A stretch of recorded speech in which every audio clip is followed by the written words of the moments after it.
Good evening, everybody, and welcome to the Anchorcast. This is a rant. So, I actually wasn't planning on doing this tonight.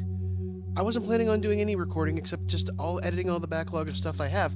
But I'm doing this because if I don't, I feel like, what is the point of me even editing any of the videos if I am not 100% sure that they are getting out to the viewers on my channel?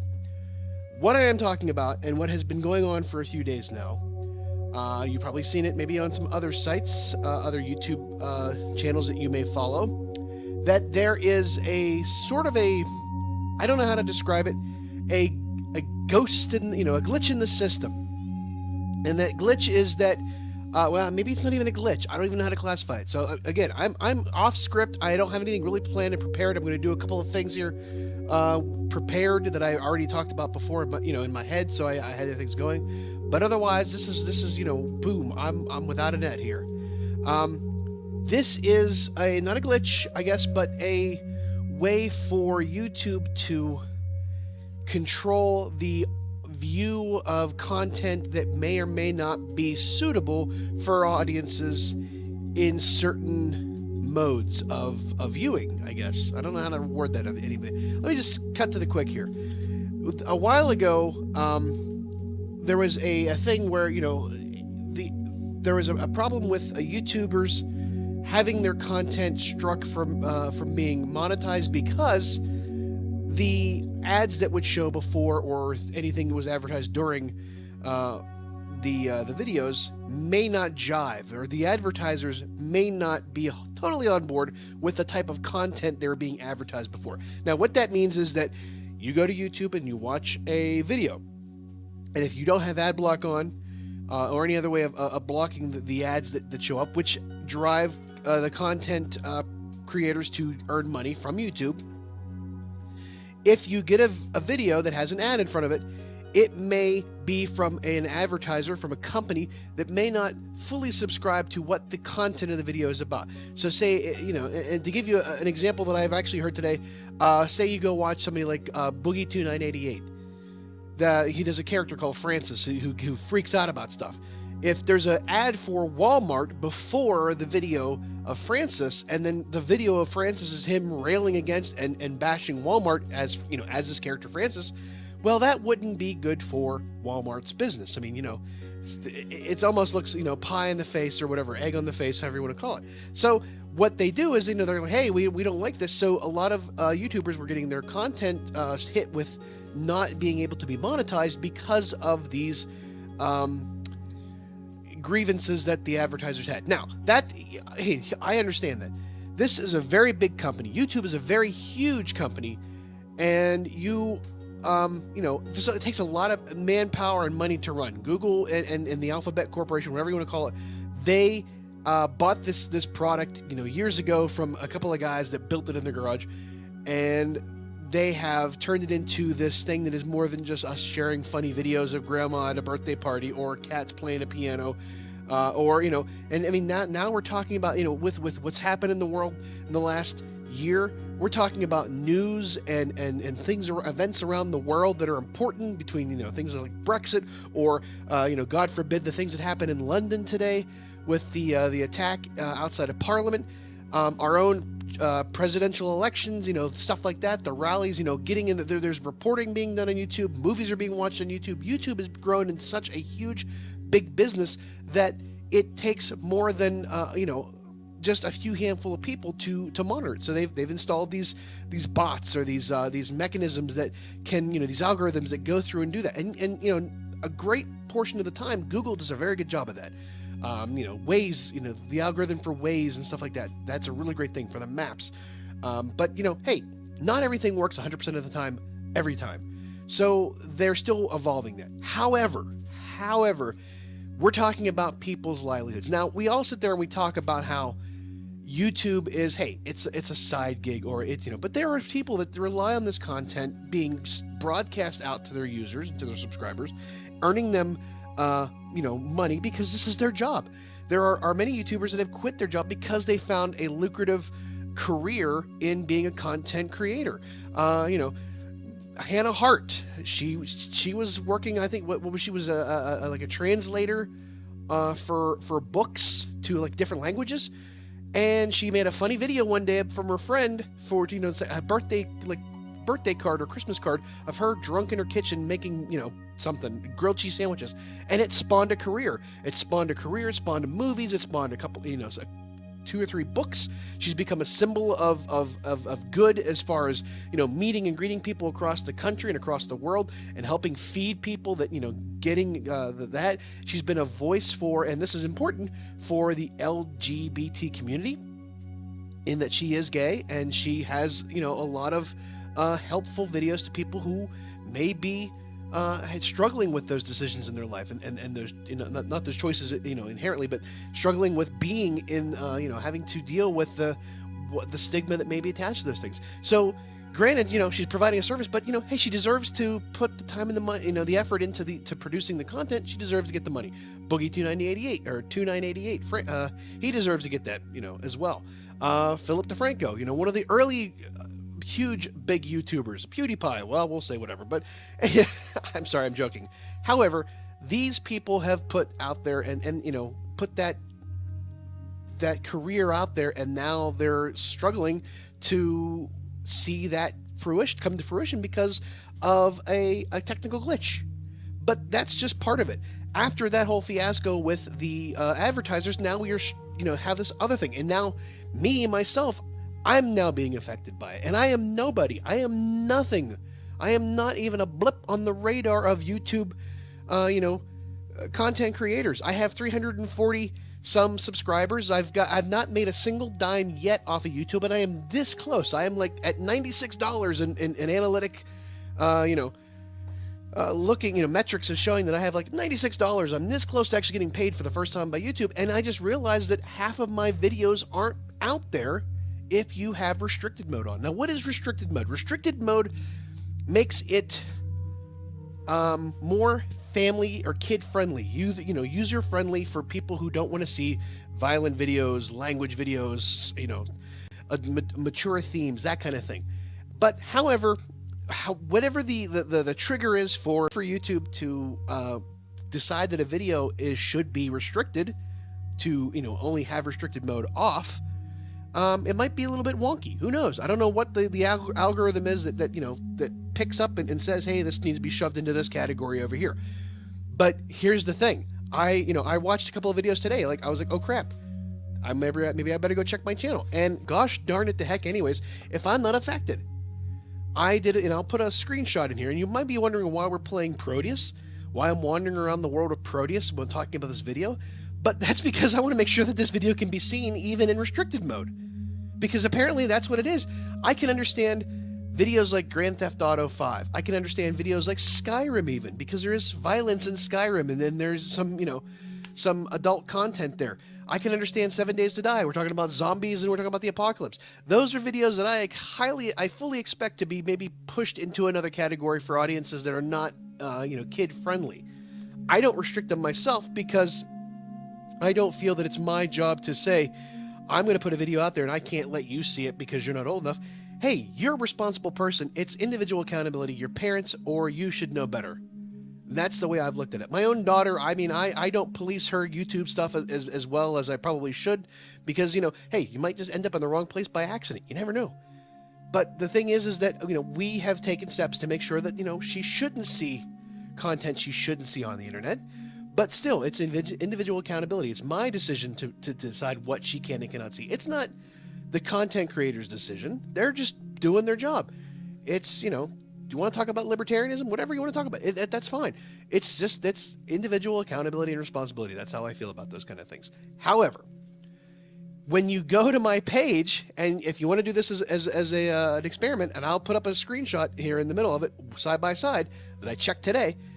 If you look at the videos that are there, and you don't have restricted mode on, you look at just click on the videos. If you go to the videos, it's just the dump of all the videos I've uploaded over the time that I've had the channel. You will see all the videos there, starting with, you know, probably Fallout, maybe even this one, Fallout Shelter, all, you know, everything Skyrim, Grand Theft Auto 5, 7 Days to Die, all that stuff, A Little Big Planet, that's all there. Now, if you go to the bottom of the page, you have to scroll a bit to get there, click the restricted mode title at the bottom. It's a tag. It's a tab or whatever. It'll open up another option and turn restricted mode on and save. It will then reload the page and you'll see less content. It'll actually even take longer to get videos to bubble up out of the load more kind of a scenario at the bottom. And you can see that it's not just 7 Days to Die and Skyrim. There's Fallout Shelter is being blocked. And why is Fallout Shelter? It's a mobile game.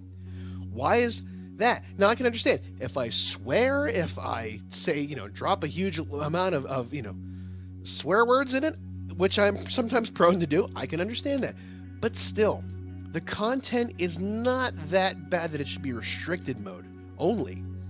It's hiding a lot of content from people who, I produce content as far as Fallout Shelter is concerned for kids as well. Half of my audience is probably kids. I'm thinking. I don't know. I don't have much of an audience to even think about it. But it's become apparent that this is a thing. So what do we have to say about all this? Well, YouTube actually figured out that this is really a thing, and they put out on their creators blog a statement. I'm going to read some of it to you. I'm going to try to skip through and I'll cut some of it out. But at YouTube, we believe everyone should have a voice. Since our founding, free expression has been one of our core values, allowing creators to share their ideas with over 1 billion fans from around the world. We also believe that creators should have an opportunity to earn a living from their channels, and we are proud that many do. For almost a decade, we have shared advertising revenue with our creators based on the success of their videos, and that revenue has created a vibrant new economy where anyone with a camera or a phone can turn their creativity into a career. Now, here's where things start to go off the rails a little bit. But there's a difference between free expression that lives on the YouTube and the content that brands have told us they want to advertise against. Our advertiser-friendly content policies, that's a link to something else, set the tone for which videos can earn revenue, ensuring that ads only appear where they should. To make sure we apply this process fairly, we also give the creators the chance to appeal if they feel any of their videos have been unfairly demonetized. 10 years ago, the word monetize and demonetize really wasn't even in the lexicon of our words, and now it is. This is a new concept for some people. We take these steps because advertiser confidence is critical to the financial success of our creators. Now, they have things called YouTube Heroes, which go out there and try to find videos that are bad. Just inherently bad. Not just say, oh, they said a swear word. No, like hate speech and fake news and stuff like that. Things that are really, really bad. But, it kind of goes further on down the thing here. Now, there's a couple of bullet points I do want to say here. The safeguarding creators in our YouTube Partner Program. Since we rolled out the YouTube Partner Program 10 years ago, it has enabled millions of creators to earn revenue and build a new generation of emerging media business. We want to protect our creators, so we will be introducing new YPP safeguards to prevent abuse that hurts their earnings, like the impersonation of their channels. I have not seen that yet. I highly doubt I'm anybody that's going to be impersonated, but yeah, that does happen where people pretend to be somebody else and they change the name of it. And then here also, This is the most important bullet point in the grouping here. Restating our commitment to diversity. Restating our commitment to diversity. Groups that have long been underrepresented in traditional media have used YouTube to reach new audiences, increasing empathy and tolerance while providing a lifeline of support to diverse communities. We stand by our diverse creators and communities and their right to express themselves. Recently, we've heard some concerns that LGBTQ content may be restricted from the small subset of users who have optionally chosen to enable YouTube's restricted mode. Earlier today, and this is the 22nd of March, we posted a blog that further explains how this feature works, and we're committed to ensuring our systems don't discriminate. Basically, what we're saying here is that we screwed up because we left it to a computer to figure out what's good and what's not. And when you put a computer in charge of that kind of thing, it doesn't think about the person, it thinks about the program and the logic it's been given. That's what's happened here, is a lot of it has to do with the fact that they set this thing and forget it. Now, their algorithm might be great for some things, but it doesn't cover the expansive list of things that could be slipped in there by accident. We can liken it to a lot of things in this world to say, hey, we really we didn't take it as a case-by-case basis. We just kind of like set it up as an automatic thing and said, whoops, we'll just figure out what it is. Now, a lot of people have been saying to, YouTube have been appealing to say, hey, my videos should not be in restricted mode. They should be in regular mode, and they will make a decision and they will come back. That's fine. I don't have the time to go through almost 1,000 videos right now and figure out which ones are not there. Again, I understand Grand Theft Auto 5's type of content, 7 Days to Die, even some Skyrim stuff, those kind of things, I can understand those should be restricted mode. If I were, a really great person, I probably would put an age check on that kind of thing and say that's for, adults only. I don't, because again, individual responsibility and accountability is my theme. So, why am I playing Proteus? Because again, I want to make sure that this thing goes out there and doesn't get stuck on the restricted mode. What do I tend to do about it? Man, not much I can do about it except bitch and moan and tell you all about it. What can I ask you to do? I can't ask you to do anything.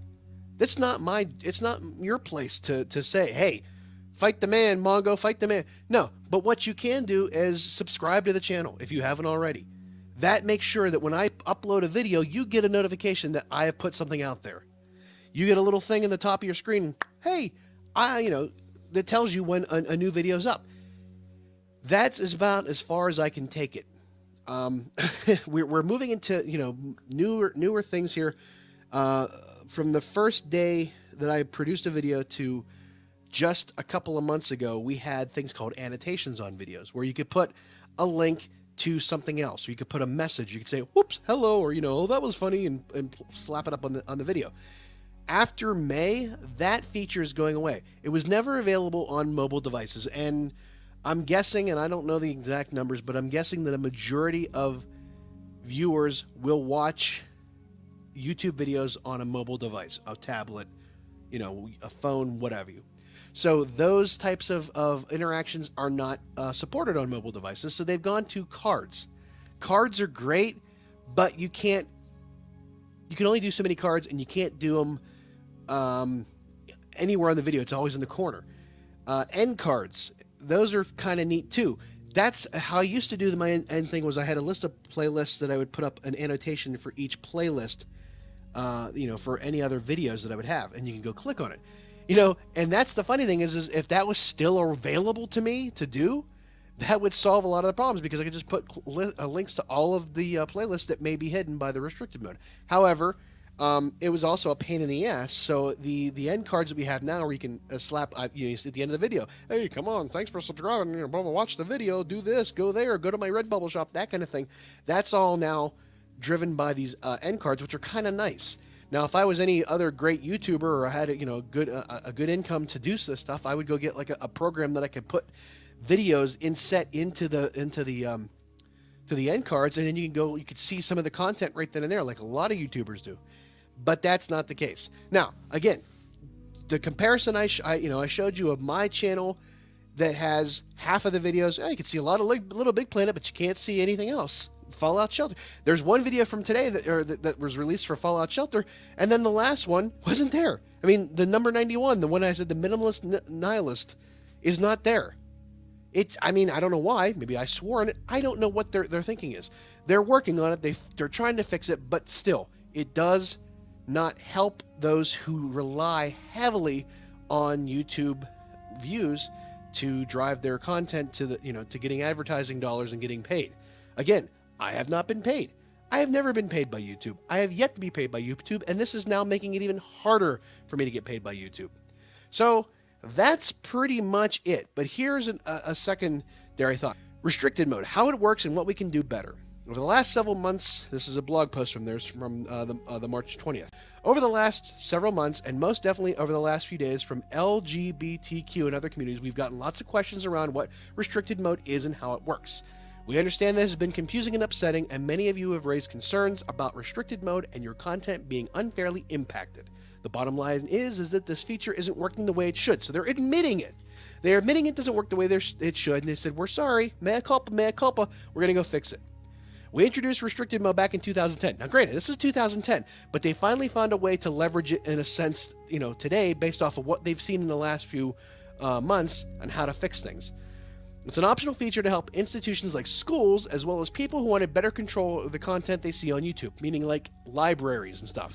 We've designed this feature to broadly restrict content across more mature topics, whether these videos contain profanity, depict images of descriptions of violence, or discussion of certain diseases like addictions or eating disorders. Well, those are the type of topics that we should be discussing with our kids. Now, granted, it may not be the job of somebody on YouTube to talk about their, having anorexia or bulimia, But geez, they're not going to probably get it from their parents, because what kid is going to go to talk to their parents about this kind of stuff? Here's the thing. I'm 42 years old, but man, I remember what it was like to be 13, 14, 12, going through puberty. That was the worst possible thing ever, because your entire body is, fighting against you. Everything is revolting on you. And I don't mean like revolting like, ew, it's revolting. I mean, it's like everything's in flux.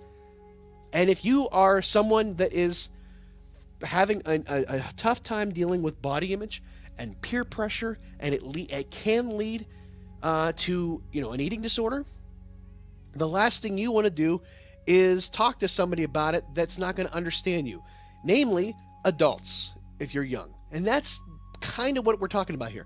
These are, I mean, I don't understand how horrible it can be for somebody in an adolescent age with an evolving mind and a grasp of concepts, that should start to expand their knowledge, to find out that here's a thing called anorexia and bulimia, and here's the possibility that you may or may have it based off of, what we're telling you. Granted, you should always talk to a doctor, you should talk to your parents, but sometimes you don't want to, because it's scary, it's frightening, it's embarrassing. They might just say, oh, you're fine, just go have a cheeseburger and shut the hell up. That may not be the case here. It's something more going on there than just, I just have an issue that, people tell me I'm fat. It goes beyond that. It is a serious problem, and it should be dealt with compassion and with, knowledge and support. And if you're not going to get it from adults because you don't want to tell the adults, what better place than where you're already going to get your content. So I'm sorry that, to sit there and say, hey, YouTube, you're wrong on this, but eating disorders is something they should know about. And addictions. Kids are susceptible to being hooked on drugs and tobacco and all that stuff at an early age because of peer pressure, because they think it might be cool, that makes them like their friends. Like I said, hey, adolescent, everything's revolting on you and fighting you, and fitting in with everybody else is so hard to do that if you're being told that the only way you're going to fit in with this club is if you do these drugs or whatever else, man, if somebody tells you that it's not cool and that you're better than that, and you can fight it in different ways and learn to cope and stuff like that, maybe that's a great thing. Maybe there's something to be the one here, the education. Maybe parents should sit down and watch these videos with their kids. I don't know. I mean, I haven't got to that point in my life yet with my daughter. But I sure as hell am not going to ignore the problem and wait for somebody else to help fix her with it. I'm going to try to be as active as I can. But I can't be there 100% of the time. And chances are, I'm a father, she's a daughter. There's going to be some things that she's not going to want to tell me about when she gets to be that age. And of course, we're going to go through that whole phase of, you're not cool, you're a dad, and I don't want to be around you. Hopefully I don't have that, because we have a pretty good relationship at 9 and 42. She's the more mature one of the group, but hey, what can I say? All right, skipping on here. Today, about 1.5% of YouTube's daily views come from people who have restricted mode turned on. But we know this isn't about numbers, it's about the principle of anyone having access to important content and different points of view. You can read more about it, how restricted mode works here, and there's a link to that. Now, again, then they go to list on a bunch of things like Tegan and Sarah. There's a woman interrupted during BBC interview, whatever, and these are politics, I'm guessing, and coming out to Grandma, Callum McSwiggan's, Ash Hartle's, her Val's. These are videos from people that they have identified as being restricted mode, and they shouldn't have been, and they're like, hey, we've addressed these things and we're taking care of it. Again, I'm saying this to you as somebody who has never been paid by YouTube. This stuff isn't cool. This is kind of bad, man. Now, are we barking up, those trees? Are we making mountains out of molehills? Maybe. Just maybe we are. Maybe we need to start acting like, maybe we should adhere to the guidelines. But what we do as content creators, and I can't speak for all of us. I can't speak for anybody. I can only speak for myself, because I am just me. I am nobody. I am not a voice to anything. I have no support from anybody else other than myself and anybody that, knows me personally. We value expression. I wouldn't do the content that I do if I didn't feel that I was expressing something about myself that I found worthwhile. Granted, I am probably not as funny as I think I should be. I am definitely not as funny as I should be for, the amount of views I've gotten. But this is the thing about life and about art and about expression, is that it doesn't have to be perfect. It just has to be true. I do what I do because I love doing it. It's a pain in the butt to have to sit through 20 minutes, 40 minutes, 2 hours of content and edit it down to something that is more digestible and entertaining for the 5 people that actually watch videos. But I enjoy it, and I get something out of it more than just a paycheck, because I don't even get that. I get the satisfaction of knowing that I am, contributing to a community of people that have done everything from educate us about history to, talking to your parents about the things, the icky things you don't want to talk about, to showing an uprising in a third world country against tyranny to implement a more democratic way of life.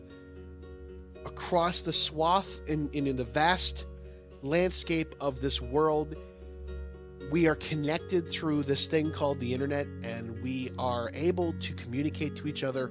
We're also able to hurt each other. If you've ever gone to the comment section on most videos and you watch people go back and forth, we have tremendous power to help each other, to support each other, but man, we also have a tremendous power to hurt each other. And if nothing has been more apparent than that since this whole mess of an election started a couple of years ago to today, and it's only going to get worse. So telling us that our expression, telling us that you just don't have a good handle on how to correctly identify what is content for certain audiences versus others, to tell us that you said, whoops, my bad, and we don't know how long it's going to be fixed, tells me that this probably should have been thought about in a developmental environment first. I am not the best IT person in the world, but I always test stuff out in development and non-production first. I'm sure that there is a pseudo non-production version of YouTube on the internal servers in Google and YouTube, and they could have run tests to see what's being picked up by the restricted mode. That's just me. I'm just throwing it out there. All right, that I've gone on way long, farther than I need to. I'm running out of things to talk about. I'm rambling at this point. But again, I just say that, hey, I want to thank you all for those who have watched. I apologize if maybe you're not seeing anything, and maybe that's why. I mean, I've got a lot of damn subscribers in the last few weeks, but what content are they seeing? So subscribe to the channel, turn restricted mode off. Maybe you don't have that option to do it. Your parents might be. Don't listen. Don't. If I've just instructed you on how to beat the system, I'm sorry. I'm sorry, parents. I apologize. They're gonna. I mean, Google. You'll find it out anyways. Right? I mean, they can Google anything these days. I promise you that everything we do here is above board. That we only hope to entertain. We only hope to enlighten, and we only hope to be true to the spirit of what we do in gaming and entertainment. That's all I can tell you. And if we swear a little bit, if we talk about things that are sometimes icky, and maybe some violence is shown, understand that it's art, and it's not real life. At the end of the day, I'm still a father. At the end of the day, I'm still, an American. At the end of the day, I still have 2 beautiful cats who I love dearly, and animals are, important. I don't know what else I can do to tell you to convince you that, I'm not out to hurt anybody. I feel like I have to defend myself, but I feel like I'm being attacked, not personally, but in a sense that I'm being told that what I do is not good for all audiences. Granted, I'm the first person to tell you I'm clearly and you shouldn't be and whatever. But for the most part, I have never filmed something that I would never let my child watch. Okay? Never filmed anything or recorded anything for YouTube that I would never let my own daughter watch. And she's pretty on the ball with things and above board. And she's not in any way, shape, or form an evil person because of it. I mean, she's an evil genius, and she's going to make me proud or have to do a lot of explaining one day. However, that is, we do what we do because we love what we do, and we don't wish to harm anybody. So there you go. Thanks again for watching, and have a good night. Bye-bye.